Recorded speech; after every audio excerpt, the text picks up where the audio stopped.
We are live. So good afternoon, everyone. My name is Jesse, and I am with Exploring by the Seat of Your Pants. For those joining us for the first time, we are all about bringing conservation, adventure, and science into classrooms around the world. And we are really excited today because we are continuing a long series of really fantastic presentations. So we'll get to just what that's all about in a little bit. But first, I want to give our 4 classes joining us from across Ontario a chance to do a bit of a shout out. We've got Miss Peck's grade 6s in Crediton in Ontario. Hi, guys. Peck's grade 6s in Crediton in Ontario. Hi, guys. Hi! Hey, welcome in. We've got Miss Ides grade 6s in Oakville. Hi, guys. We've got Miss Ides grade 6s in Oakville. Hi, guys. Oh, there they are. They're coming in. They're mics muted. Hey, Miss Ides group, welcome in. Okay, we're a little delayed with everyone. Keeps it exciting. We've got Miss Reeves, grade 4s in Leamington, Ontario. Hi, guys. Hey, is it really a session if Miss Reeves' class isn't there? I don't know. And then last but not least, we've got Miss Wong's grade 6s in Toronto. Hi, guys. Awesome. All right. Of course, the reason you guys are all here today is for our speaker. So we are joined live in London, Ontario by Dr. Gordon Osinski. So he is the director of the Institute for Earth and Space Exploration at the University of Western Ontario and the director of the Canadian Lunar Research Network. And he studies some of the most fantastic things in our solar system, planetary geology, how things are impacted by craters, the Earth, the Moon, the Mars. One of the coolest things he gets to do is train astronauts to be better scientists. So in the future, in the next coming years, in your guys' lifetime, when we're going back to the Moon and Mars, the people that go there and explore those places for the first time may well have been trained by Dr. Osinski. So today he's going to talk a little bit about his work and about Survivor Moon and this General Junior Astronauts Initiative by the Canadian Space Agency. Again, this is something that we've been covering over the last few months, and we're going to be continuing in all throughout February. So we're really excited to continue this story with you guys today. And without further ado, thank you so much for joining us, Dr. Osinski, and take it away. All right, it's a pleasure to be on the show. Hello, everyone, and yeah, looking forward to your questions and things later on. So yeah, my name is Gordon Osinski, or everyone knows me as Oz. I'm a professor here at the University of Western Ontario, and as Jesse said, I'm also the director of the new Institute for Earth and Space Exploration. So this is me. I am a geologist. It sounds like most of you are in grade 6. You might be learning about rocks right now, amongst other things, the Earth and Space module. And so that's really what I've built my career on. It's what I enjoy. Kind of in the top right there, you'll see when I'm not actually studying them, I'm climbing them too. And, you know, I've really had the privilege over the last 20 years since I came to Canada. I grew up in the UK, if you're trying to guess my accent. I've kind of been exploring these remote, harsh, really kind of interesting places are all around the world, but in particular in the Canadian Arctic. And so kind of in the top left there is actually me in a Zodiac boat on the Northwest Passage, so north of Baffin Island on Devon Island, which you can ask me about later on too. Sorry, Oz, we're not actually seeing your screen right now. Oh, all righty. Okay. Well, let's just duck out and make sure that what's happening there. See, we can go to the moon together, but can we figure out Zoom as a girl? Who knows? All right. Okay. Hopefully I'm back. Yeah, you're good. There we go. Perfect. Excellent. So let's try that again, shall we? So we'll skip through right that. These are some of the images I was showing. Again, you know, I spend a lot of my time as a geologist, both for my research and also for fun, kind of up there on the top right, climbing rocks, in that case in Colorado. Looking at rocks, some of the most ancient ones on Earth and in Canada are behind me in that Zodiac both. These are like 3 billion-year-old rocks. That also tell us a bit about how the Earth formed and some links to the moon there too. So my research, and so it's really fun to talk a bit, to go through the Survivor Moon activity with you later on, because a lot of my research actually focuses on the moon, Earth and Mars as well. And so, you know, what do you notice when you look at the moon there? Jesse mentioned this particular landform, this type of geology that I look at in particular. And maybe I'll just give you a pause for a second and you can kind of look at this image of the moon. Even on a clear night without the aid of the telescope, you can see all these pot marks on the surface of the moon. And, you know, if we zoom in closer, this is one of my favorite all-time images. This was actually taken by the Apollo 11 astronauts. So the first humans to get to to the moon in 1969, well before you were born, and actually even before myself and Jesse were born, this image was taken. And it shows that the moon, is very unlike Earth, particularly unlike Southern Ontario, where many of you are. But we see some of these landforms up in the Canadian Arctic, which is what took me there. So all of these circular depressions are impact craters. They are places where asteroids or comets have struck the surface of the moon over the last 4.5 billion years since its formation. And getting to the Survivor Moon activity a little later on, one of these craters could be where we build a moon base, where the first astronauts to go back will land, and then eventually maybe where we set up a permanent outpost on the moon, potentially on the floor or around the rim of one of these impact craters. And so as a geologist, really what got me into geology in the first place was the outdoors. I love being outside, not stuck here in an office, but I get to go outside a lot for my career and my job. And here on the top here is myself with a group of people that we'll get to in a second, exploring Meteor Crater in northern Arizona. So this is one of the best preserved impact craters on Earth. If you ever get to go there on holiday, it's not too far from the Grand Canyon. There's a lot of cool stuff to see around here, but make sure you go to Meteor Crater. It's only about a 45-minute drive from Flagstaff in northern Arizona. And this is just taken last September, walking into this impact crater. And so as a geologist, we can look at these rocks, understand how craters are formed, understand the energies involved, and how we might go and explore these on the moon. So I put this particular image up. You won't be able to guess, but most of the people in this top image are actually the newest class of astronauts. So just a couple of weeks ago, NASA and the Canadian Space Agency graduated 11 new U.S. astronauts and of course 2 new Canadian astronauts. And so we can kind of answer this later on, but on this slide are the two newest Canadian astronauts, and I'll maybe ask you if you know their names later on. And one of the great things, as Jesse mentioned, and one of the privileges that I've had in the last couple of years is to participate in their training, so that even if they go up to the International Space Station, they have an idea about what they're looking down on. But definitely with the prospect of going back to the moon in sight, we're going to train them in geology. And so we start off in the classroom, just like you do at school. We then graduate to kind of looking at some of the samples. So this is us all in these what they call bunny suits. And the reason we're wearing these suits, you'll see we've got hair nets on, we've got gloves, and we've got these booties covering almost every part of our body. And that's because the rocks that you're seeing there are actually samples of the moon.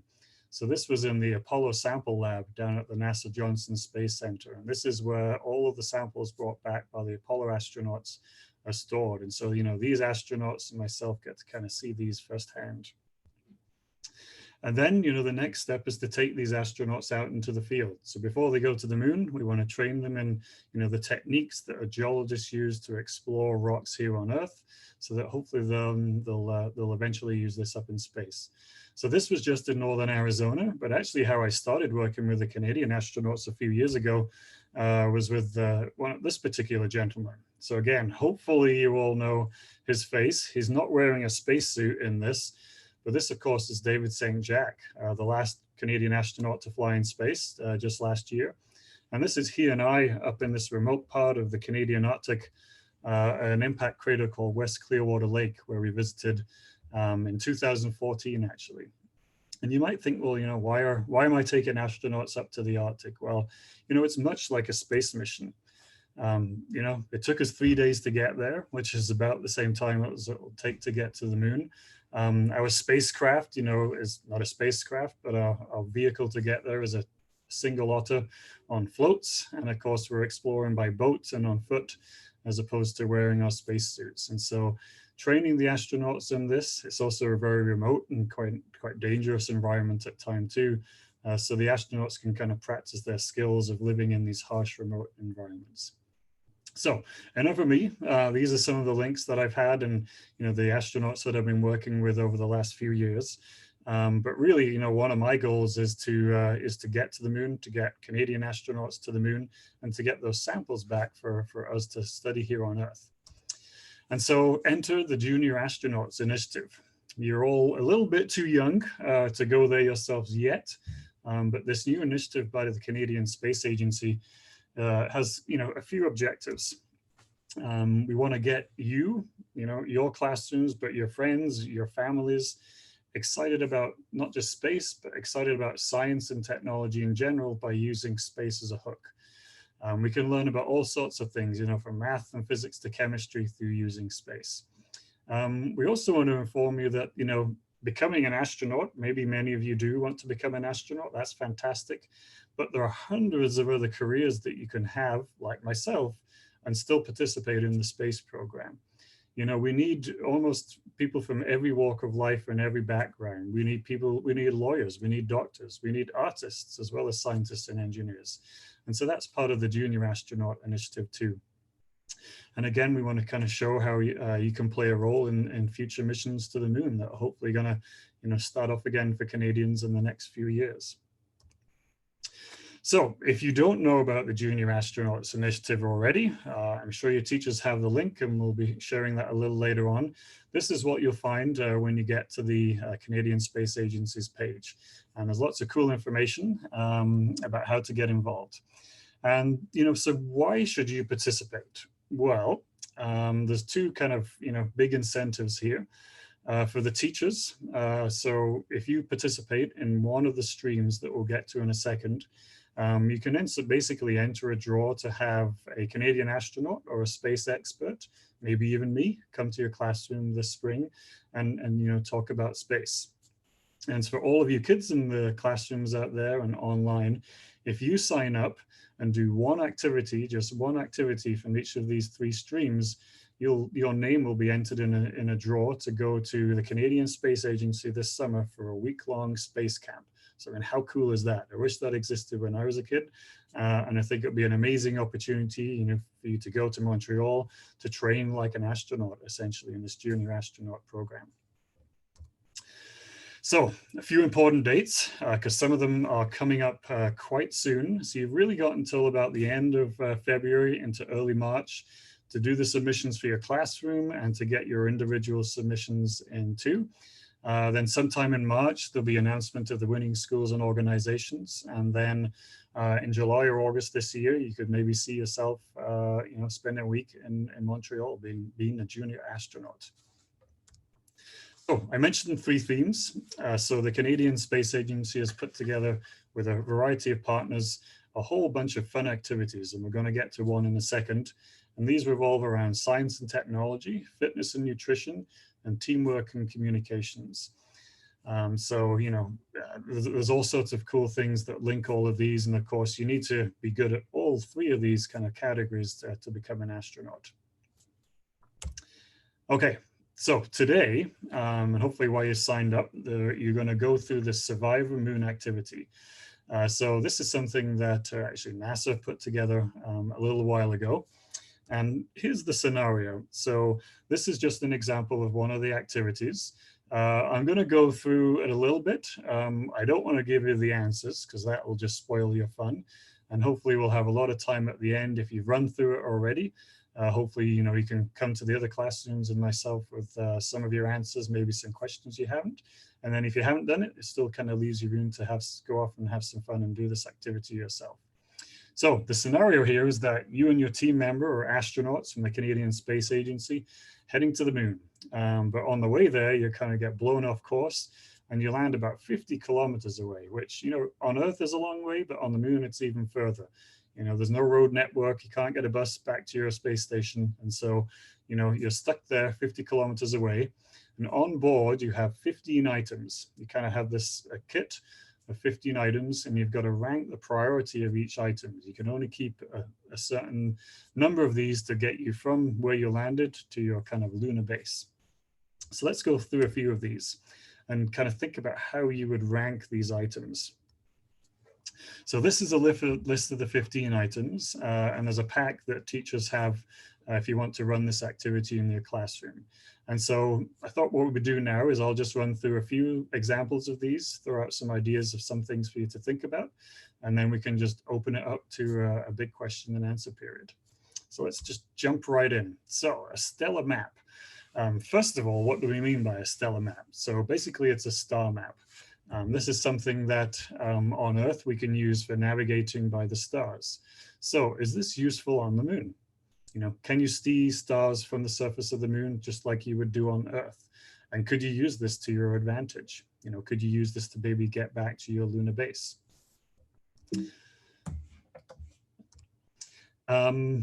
There's some random things in here too, which you've really got to think about. So one case, someone packed one case of dehydrated milk for you. Now, is this useful? Is this something that you should spend some time carrying because it's going to be quite heavy, in addition to food concentrate that you also have? So you've got to kind of think hard about how you would prioritize some of these items. A magnetic compass. So this gets back to navigation. So one of the big things about the moon is that there is no GPS. So, you know, I'm sure many of you, definitely your parents rely a lot on one of these to navigate themselves around, to get you to hockey practice or to get to the grocery store, to get you anywhere. You know, we can just open an app and navigate to wherever we want to go. But that's only possible because we have satellites up going around the Earth and a global network that allows us to get our position. We don't have that on the moon. So would a stellar map work? Would that be better? Would a compass work on the moon? But how does that work on Earth? You know, do we have a magnetic field to be able to use a compass? So something for you to think about. Signal flares. So again, some bright spark, thought to pack some signal flares. You know, would these be useful? Would these be helpful for you in getting back to your lunar base and, you know, perhaps signaling for help? The moon is, you know, if you've seen pictures of the moon, it's not like here on Earth where, you know, things are visible and stand out. It's a very kind of bright, white environment. And so perhaps, you know, a signal flare, if you were to let it off, would help, you know, your fellow astronauts in the lunar base guide you back to that base. So yeah, maybe you want to pack those, but you're going to have to rank all of these, you know, in priority order. Box of matches. All right, what do you think about this one? You know, so the first question you should ask is, you know, will matches even work? So does the moon have an atmosphere with oxygen to even light a match? And so hopefully this, you know, we'll maybe give the answer to this one, because of course the answer is the moon doesn't have an atmosphere. So, you know, this would be 15th out of 15 for me on the surface of the moon. Not much point even packing these matches to even in your spacecraft to get there. Water. Okay. You know, hopefully fairly straightforward. You know, we need water. All humans need water to survive. And so, you know, we've got 20 liters of water. Would you take all of that? You know, have a good think, and then we'll come to that a little later. Other things too, you know, this is quite an interesting kit that someone's packed for you, but you've got some nylon rope. Would you leave that behind, or could that be handy, you know, for traveling, for climbing? Think about that picture of the moon I showed earlier, you know, where your lunar base might be. Maybe it's at the bottom of one of those impact craters that has quite steep walls. So maybe that rope would be handy for you to, you know, either get into or get out of that particular crater you want to get to. And then oxygen.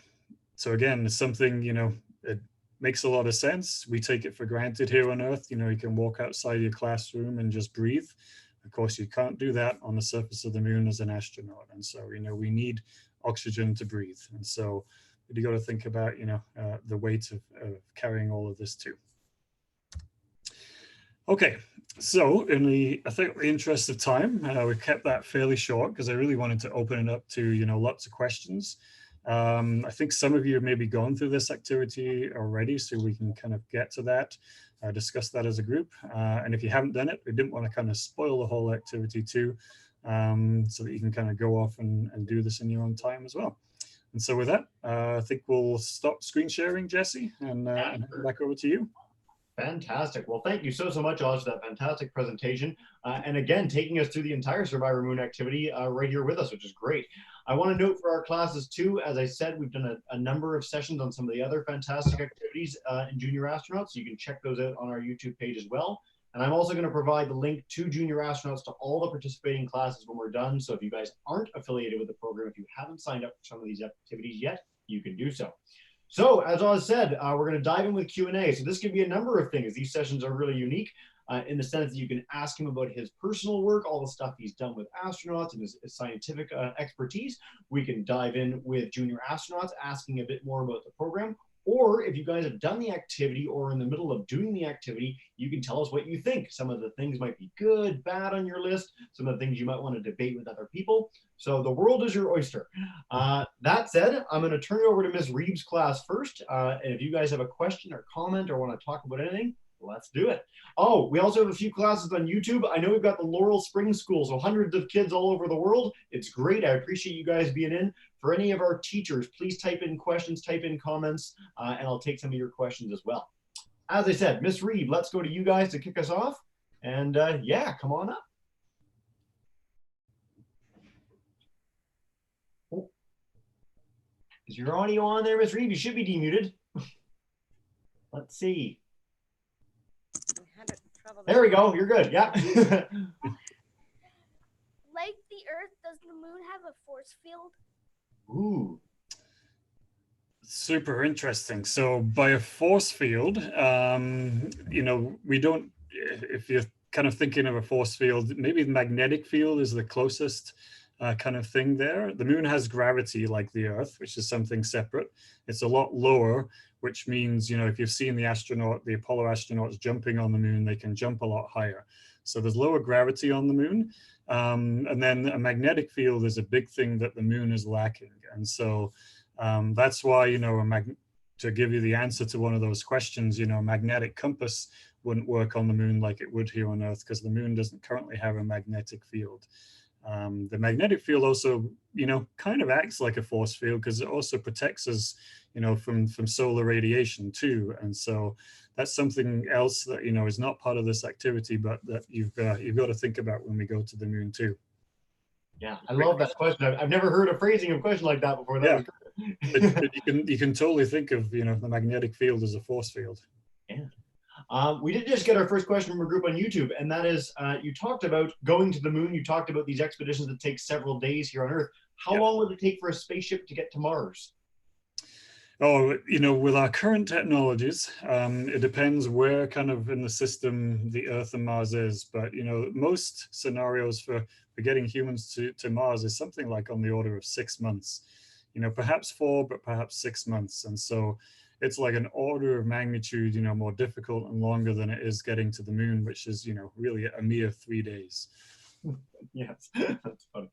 All right, let's head to Miss Ide's class. If you guys have a comment or question, come on up.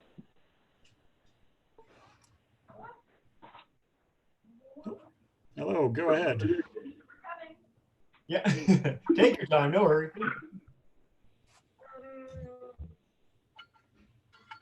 Yep, you're good. Even though there's no breathing space in the moon, can you live on it? Could you? Did you catch that, Oz? No, I was having a hard time hearing that. Maybe I could just say that a little louder.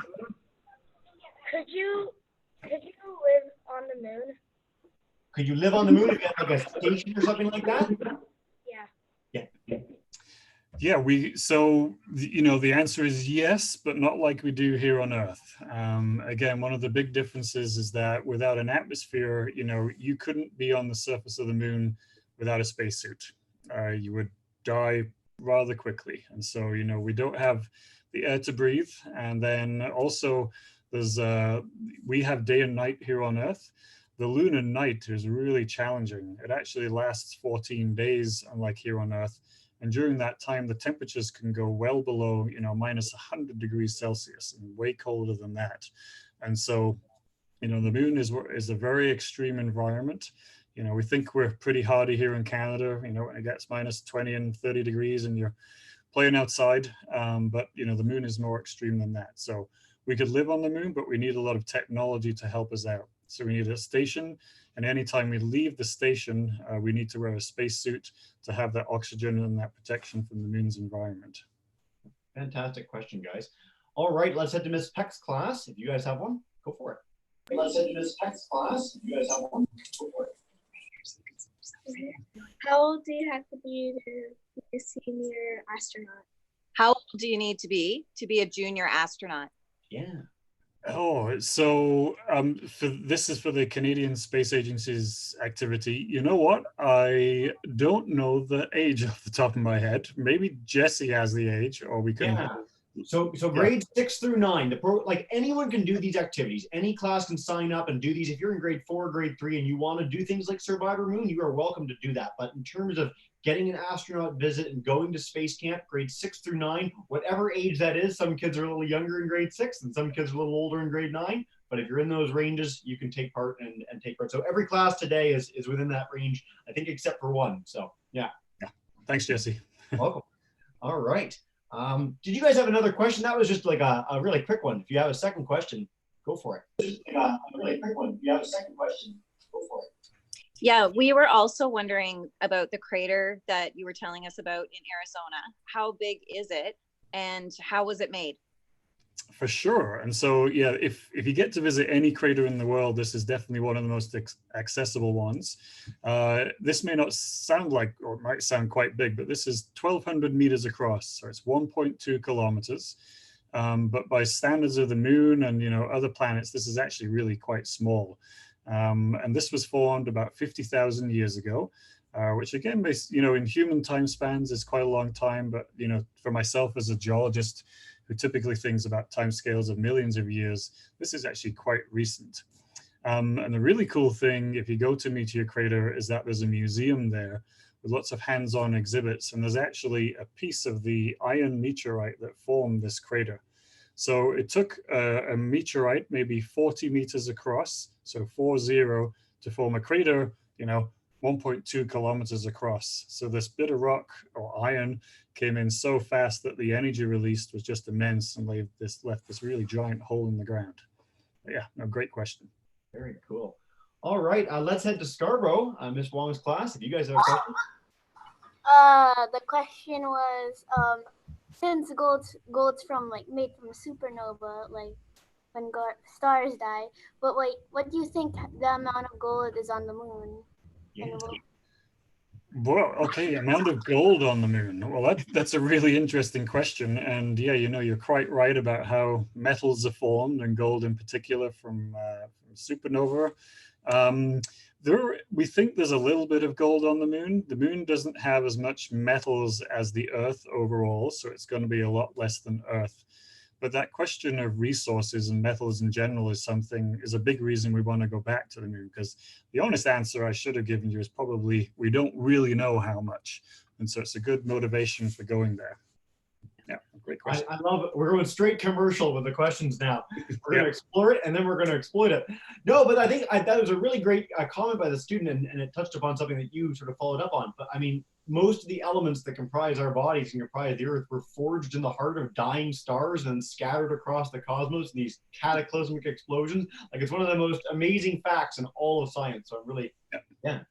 Yeah, and of course, one of the really interesting scientific reasons for going back to the moon is to understand how the moon formed. And still our best idea is that the moon formed from a giant impact on Earth, what we call protoearth, just after the Earth was formed. So the idea is, a planet the size of Mars hit the Earth.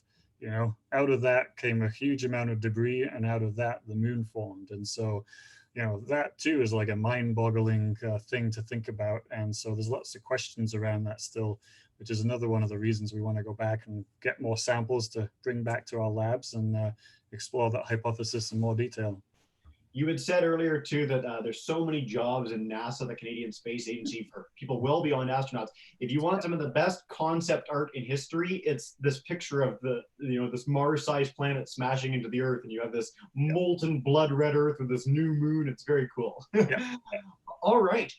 Before we do questions, guys, I want to make sure that we cover a little bit about Survivor Moon today too. So Miss Reed's class, I'm curious, and we can bring up the list if you'd like as well of all those things that you could take to the moon, but did you have a thought of something that you would most want to take and least want to take of the original Survivor Moon options in Miss Reeves' class? What do you guys think?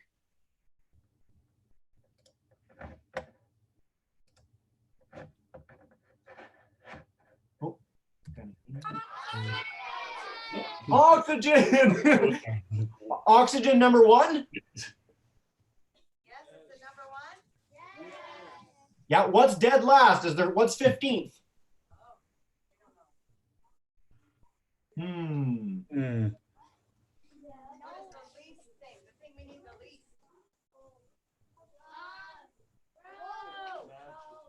Rope.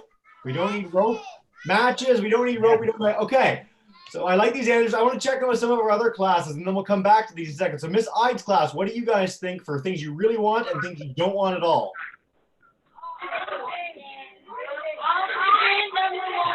Okay. Okay. So oxygen is number one. What's number two? What else do you really want?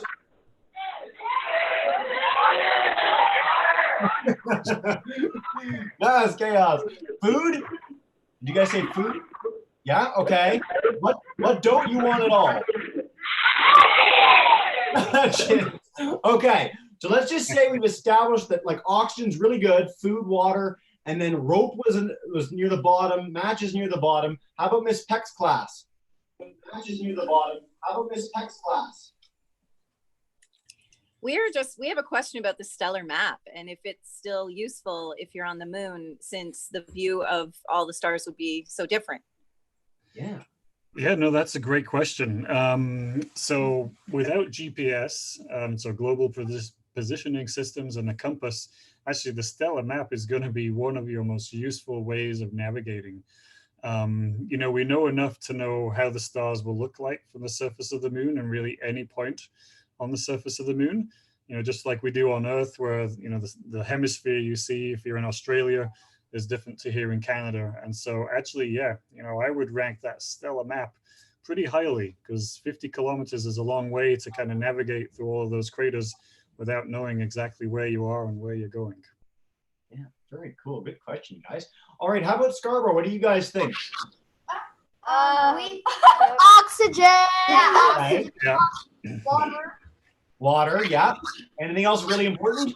Stellar map. Yeah. Did you guys think that before Dr. said everything? Oh yes, no, maybe you got, okay, awesome, guys. All right, so we've got some good ideas here. I really like these that you guys are thinking about this, and I'm curious, when you guys are done this, by the way, we're probably not going to cover it in our live session, but send along your list. We'll look at it, we'll pass it to Oz, and we'll see what you guys think, and maybe come up with some other ideas of why you might change your options a little later. But let's do another round of questions. I also want to stress to our YouTube classes, so Miss Basilda's class, Miss Mitchell's class especially, if you guys want to type in some questions, please do, and I'll take as many as I can. But let's go back to Miss Reed's class for a question. What do you guys think? Any questions for Oz? Find on the moon. What was the first bit of that? What do you find on the moon? Ooh, good. Oh, what do you find on the moon? Well, you know, the major reason I'm interested in the moon as a geologist is that there's going to be lots of rocks. You know, the moon doesn't have vegetation like it does here on Earth. You know, there's no kind of fields and forests and trees. And so really the moon is more like exploring the Canadian Arctic, which is why I spend a lot of time up there. And so it's kind of bare rock, but it's all broken up by impacts over the millions and billions of years. But those rock samples are really important for science and also, you know, for long-term settlement on the moon. Because one of the other really big drivers and things we want to find on the moon is, you know, you can kind of call it a rock, but it's actually ice. You know, so we talked about water. Water is heavy. You're going to need it, hopefully have it in your survival kit. And we know that the moon is too cold to have any water, you know, liquid water. But we think from other space missions that there's water ice near the lunar poles. So at the north and the south pole of the moon, it's even colder, just like it is on Earth. And some of these craters may contain, you know, patches, lenses, or buried deposits of water ice. And so that's one of the other big things that we hope we're going to find on the moon. And of course, you know, we're going to do some good surveying and hopefully pinpoint some areas where that might exist. Because if we find water on the moon, it means we don't have to take it all from Earth, so we can save all of that weight, because water is, you know, one of the heaviest things that we have to take with us to the moon. recently we did another session on astronomy, and they showed, I think it was 3 bottles of water, and that it would cost 50,000 Canadian dollars to take that to them, and possibly even more, right? So yeah. Just this perspective. A great question from a group on YouTube regarding the Survivor Moon activity. Would signal flares work on the moon? And could you explain a little bit of how signal flares work, maybe one way or the other? Yeah, actually, I was thinking about this one too beforehand. So, if it's a signal flare that kind of burns like a match, you can argue that actually, no, those are not going to work. But there are some types of signal flare, and we use them, up in the Arctic sometimes that, don't require oxygen to burn. And so in that case, those would work. And, just like we use them on Earth for navigation, we use them to bring in helicopters to land in emergencies, and we use them in times of distress to let somebody know where we are. So they should work on the moon, and maybe they work. Maybe they're in the middle of that 15 that list of 15 items that you might want to take with you. Yeah, excellent. All right. Let's head to Miss Ikes' class. If you guys have a question, come on up. Hi. Hello. What do stars look like up close? What do stars look like up close? Yeah. Oh, well, you're asking a geologist here, but, basically, think of our sun. Our sun is a star, and you don't have to even get that close to see that, it's basically a burning ball of gas. And so it's an incredibly hot object made of gas that is very hot. And so, we've been told not to look up at the sun, during the day, because it can even burn your eyes being that far away. But if we were to get up close to any star, we think, or most stars, there are exceptions, we think it would look, something like the Earth's sun. Yeah, excellent. I want to take a quick YouTube question, which is one that you'll be familiar with in any grant you've ever applied for, which is, why do we study rock? Why study rocks on the moon? Why study rocks on the moon? Well, I maybe kind of hinted at a few different answers for that. There's the science questions, understanding the moon is actually helps us understand Earth. And so the Earth is very geologically active. You might be learning that, I know, in the grade 6 curriculum here in Ontario. We have something called plate tectonics, where the surface is shifting around, volcanoes. We have erosion that continually actually destroys and recycles the crust of the Earth. And so because of that, there are actually no rocks on Earth that are as old as the Earth. And so you got to think about that for a second. Whereas on the moon, we think there are lots of rocks of that age. And so by going to the moon, we can understand about the early part of the Earth's history and of the solar system history.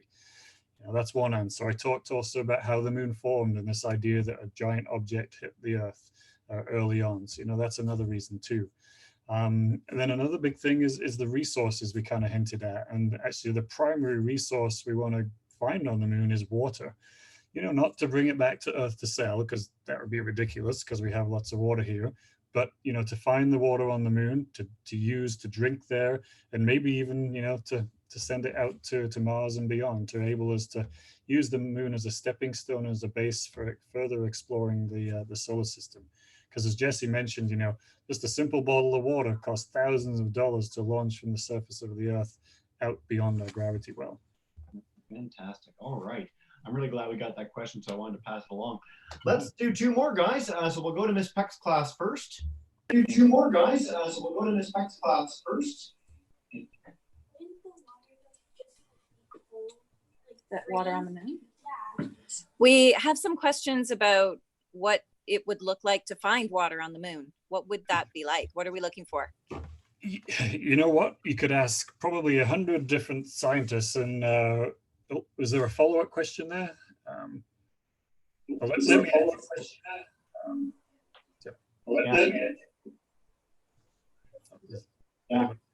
Okay, let me answer that then. So the honest answer is we don't know. So, 10, 20 years ago, when I was a student learning about the moon, we used to think it was completely dry. But then there was some discoveries from missions and actually analyzing those samples brought back by the Apollo astronauts 50 years ago. And they told us that there's a little bit of water on the moon inside it. But then some of the spacecraft detected the signatures of water in these polar regions, so near the North and the South Pole. But, you know, it's very kind of subtle detections. We don't have a photograph of it. So we really don't know what to expect. It could be, you know, like a hockey rink. It could be a solid lens of ice on the surface in one of these craters in these areas that are permanently in shadow. Or it could be, you know, little minute particles of ice in soil that you wouldn't actually even know, even if you were standing on it. So it's a great question, and we don't know the answer, and we've got to go there and find out. Very cool. I want to stress before we take our last question too, like this is, for the classes participating today, this is the most exciting time to be interested in space or to be involved in space in probably since the inception of the space program. I mean, we are sending more probes, we're sending people back to the moon in the next probably 10, 15 years. We want to go to Mars.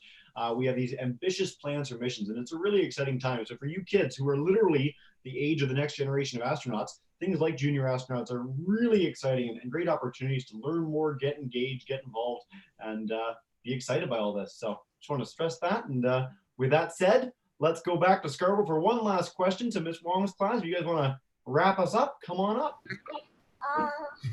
Go! But no fighting over it. I'm not fighting. I'll say it for you. Go. How long does it take to become an astronaut? How long does it take to become an astronaut? Yes! Yes! That's a great question. And so, you know, if you enter the competition, maybe you'll have an astronaut come into your classroom to tell you about it in person. But, you know, there's a couple of ways to answer that. You got to go to school for a bit longer. That's the good thing, I think. So the requirements for both the Canadian Space Agency and NASA are at least one university degree. So you got to finish high school, go to university, but it really can be in anything, because like I said, you know, we need the scientists and engineers, but we need the doctors, we need lots of people from lots of different backgrounds. Then of course you got to train, you know, you got to go through the selection process, and then the actual kind of training. So this is what the two Canadian astronauts, Jenny Sidey-Gibbons and Josh Kuttrick, just finished and graduated a couple of weeks ago. It's basically 2 to 2.5 years of basic training. And before then they were known as astronaut candidates, and now they are full-fledged Canadian Space Agency astronauts. So yeah, there's the answer. Yeah. Oz, this has been really fantastic. Before we wrap up, I mean, you've covered so much through the questions and your presentation. Is there any last message you want to share for kids on how they can become more like you, learn more about the work that you're doing, get involved with junior astronauts? Anything that you want to share? Yeah, well, I mean, I just echo, you know, your comments, Jesse, that it is a really exciting time. You know, and I'd actually also argue, you know, the most exciting time in the history of the space program. You know, we're going back to the moon. We're hopefully then going to go onto Mars with humans. And so that's not going to be people my age or Jesse's age. Going to Mars is going to take us a long time. And we're still about 10, 15, 20 years off. And so, you know, you kids out there in the classrooms are of the perfect age for potentially becoming astronauts and going onto Mars. But if you don't want to do that, you know, there's all of these exciting robotic missions going out, you know, exploring all parts of the solar system. So it's really very exciting. And so, you know, kind of, if you want to learn more about me, you know, you may not have thought, well, a geologist can be an astronaut or, you know, can be part of the space program. I'm a prof here at the University of Western Ontario in London. You can reach out to me via Twitter at Dr. Crater, you know, contact me. We go into schools in this region in person and kind of virtually too. Maybe another Exploring the Plants episode. So don't hesitate to reach out to me if you've got kind of questions after this, and always happy to talk and to talk about my research, where we're going with the things here at Western and the Canadian space program in general. Outstanding. Well, thank you so much for that. We will pass along all those resources and links and everything else to all our classes when we're done. We also really do look forward to your list. So please come up with a list of what you'd rank in the top 15. Give us a little rationale why, and then submit it to junior astronauts. Make sure you submit it. That's the only way to get entered in the contest, but we're really excited at your thoughts. So what we do at the end of every session is I'm going to demute everyone's microphones. And so boys and girls, if you guys can get ready to join me in saying a huge thank you to Oz for joining us today. You are all now demuted. Go for it. You are all now demuted. Go for it. Thank you.